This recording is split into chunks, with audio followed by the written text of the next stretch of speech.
Привет, YouTube! Мы проездом в Латвии, в городе Героя, потому что он действительно героические вещи сделал. То есть это шпроты, это Стас Давыдов, очень талантливые вещи. Я ехал 7 часов из Питера, и это было достаточно крипово, потому что рядом, напротив меня сидел мужик, который постоянно фыркал, сморкался. То есть у него реально был какой-то тик, он постоянно делал такие вещи.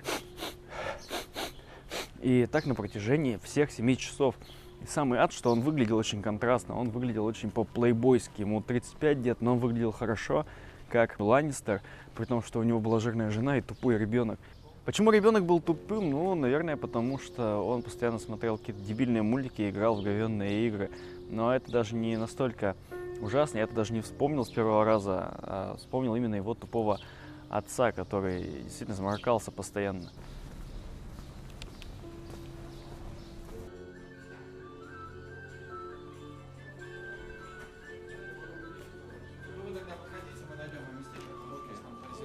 Хорошо.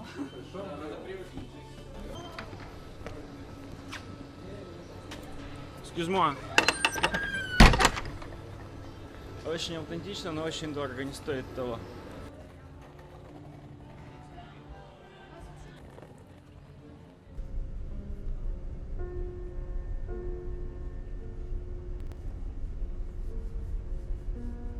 Латвию мы покинули, едем через Литву, продолжаем ехать в Польшу. Вчера было очень много событий веселых и таких, о которых вам нельзя рассказывать. Закончилось все избиением наркоманки-алкоголички латвийскими властями. Это очень было весело. Так вот это выглядело.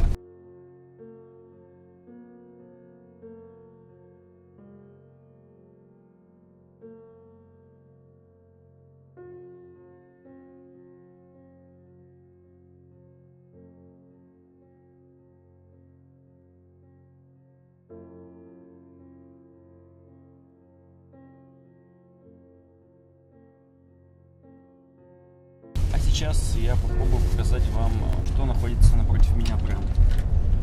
Это очень странное устройство, я попробую во что-нибудь зарубиться. Окно. Я бы мог быть летсплеером. Все заключается только в лоботомии, которую мне необходимо для этого сделать.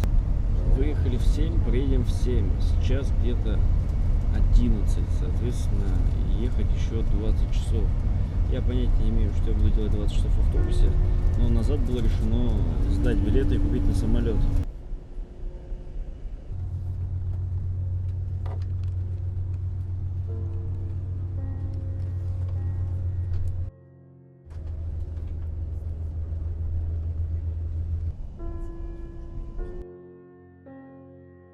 И хостел, у которого разворачивались эти события, стоил нам в Латвии, в Риге, далеко не в центре, 2300 рублей, можно сказать, в переводе на наши.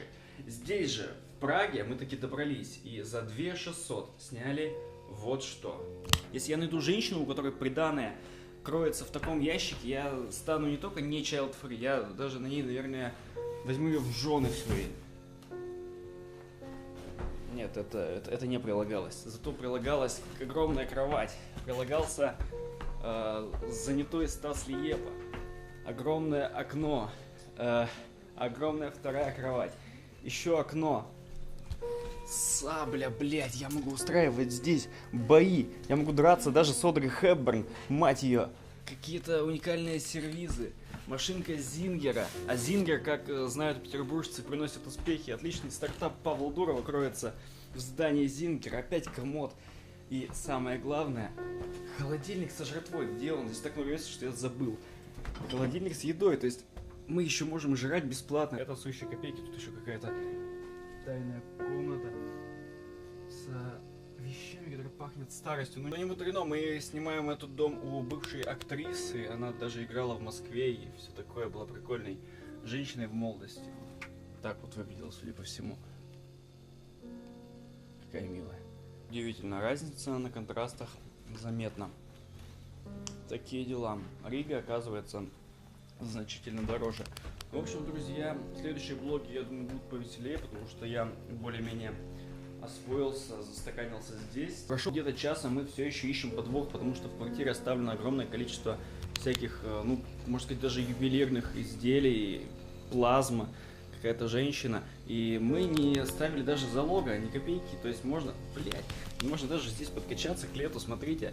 Тренажер, здесь есть все для счастья. В общем, я доволен, как все получается, дешево и, так, знаете, по-человечески. В Риге к нам относились не очень. Вот мое субъективное мнение. Я воодушевлен, полон сил, рад, что все так дешево. И в ближайшее время ждите ролик 360 градусов. Я камеру с собой взял. Будет ролик, надеюсь, из музея Кафки, моего любимого Франца. Да и вообще попробуем показать эту замечательную столицу с интересных сторон. Всем пока, подписывайтесь на канал, ставьте лайк. Скоро увидимся. Следите за каналом.